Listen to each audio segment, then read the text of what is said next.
बांग्लादेश में बढ़ते हिंसक विरोध प्रदर्शन के बीच प्रधानमंत्री शेख हसीना ने इस्तीफा देकर ढाका छोड़ दिया है। सेना प्रमुख ने कहा है कि हम सरकार चलाएंगे। दरअसल बांग्लादेश में विरोध प्रदर्शन थम नहीं रहा था। बांग्लादेश में 2 महीने से चल रहे आरक्षण विरोधी छात्रों के हिंसक आंदोलन के बाद प्रधानमंत्री शेख हसीना ने पद से इस्तीफा दे दिया है। प्रदर्शनकारियों ने प्रधानमंत्री आवास में तोड़फोड़ और आगजनी की है। शेख हसीना को पद से हटाने के लिए कई हफ्तों से छात्र सड़कों पर थे। जमकर हिंसा हुई जिसमें सैकड़ों लोगों की मौत हो गई।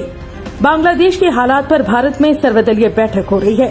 विदेश मंत्री एस जयशंकर सभी दलों के नेताओं को बांग्लादेश के हालात के बारे में जानकारी दे रहे हैं। शेख हसीना के बारे में कहा जा रहा है कि ब्रिटेन में शरण मिलने तक वो अभी भारत में ही रह सकती हैं। बांग्लादेश में हिंसा का दौर अभी भी जारी है। पुलिस स्टेशनों को जला दिया गया है। भीड़ ने थानों में लूट की है और हथियार तथा गोलियां लेकर भाग गए हैं। इतना ही नहीं, कई मंदिरों को भी जला दिया गया है, जिससे भारी तनाव बना हुआ है। ढाका में शेख हसीना की पार्टी आवामी लीग के मुख्यालय को जनता ने जला दिया है।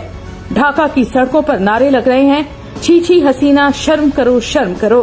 भारत बांग्लादेश के 4096 किलोमीटर लंबे बॉर्डर पर बीएसएफ हाई अलर्ट पर है।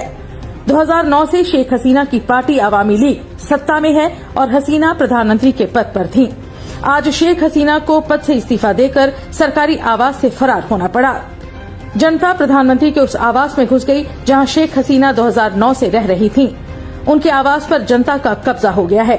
यहां तक कि बांग्लादेश के निर्माता और शेख हसीना के पिता शेख मुजीबुर रहमान की मूर्तियां भी तोड़ी जा रही हैं। शेख मुजीबुर रहमान को बंगबंधु कहा जाता है। आज बांग्लादेश अपने ही राष्ट्रपिता की मूर्तियों पर चप्पलें फेंक रहा है। 15 साल से आवामी लीग सत्ता में है। उनकी सरकार पर आरोप लगता है कि हर जगह केवल मुजीब की ही मूर्ति और तस्वीरें लगी हैं। हर भाषा में मुजीब का ही इस्तेमाल होता है और काम ठीक उल्टा होता है। इससे जनता मुजीबुर रहमान से भी चिढ़ने लगी है। खुद को शेख हसीना मुजीब का अनुयायी बताती थी और जनता का गद्दार कहने लगी। इससे लोगों में गुस्सा और भड़का। विदेशों में रहने वाले बांग्लादेश के नागरिक भी जश्न मना रहे हैं। बांग्लादेश में भी सड़कों पर जश्न मनाया जा रहा है। छात्रों ने सेना की सरकार को रिजेक्ट कर दिया है। उन्हें लोकतांत्रिक सरकार चाहिए। सेना ने कहा है कि अंतरिम सरकार की तैयारी की जाएगी। लोगों ने उनके घर पर लूट मचा दी है, जिसकी सोशल मीडिया पर तस्वीरें भी वायरल हो रही हैं। इस वक्त बांग्लादेश पूरी तरह से अनियंत्रित नजर आ रहा है।